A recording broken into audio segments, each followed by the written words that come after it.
Hello বন্ধুরা, আসসালামু আলাইকুম। আশা করি সবাই ভালো আছেন এবং সুস্থ আছেন। চলে আসলাম নতুন আরেকটি ভিডিও নিয়ে, কিভাবে আপনি মোবাইল দিয়ে একটা প্রফেশনালি সফটওয়্যার বানিয়ে প্লে স্টোরে আপলোড করবেন সেই বিষয় নিয়ে। আমি আপনাদের সামনে মোহাম্মদ ইয়াসিন, টেকনোলজি টিপলন চ্যানেলের পক্ষ থেকে।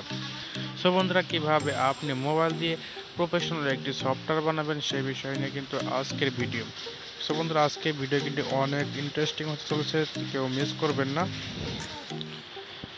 ভিডিওটি একটু স্কিপ না করে সম্পূর্ণ ভিডিওটি দেখতে থাকুন, তাহলে কিন্তু আপনি বুঝতে পারবেন, না হলে কিন্তু বুঝতে পারবেন না। এবং এই ভিডিওটি দেখে এই 100-এর মধ্যে 150% কিন্তু আপনি সফটওয়্যার বানিয়ে ফেলতে পারবেন। সো বন্ধুরা, কীভাবে বানাবেন তাহলে শুরু করা যাক আজকের ভিডিও।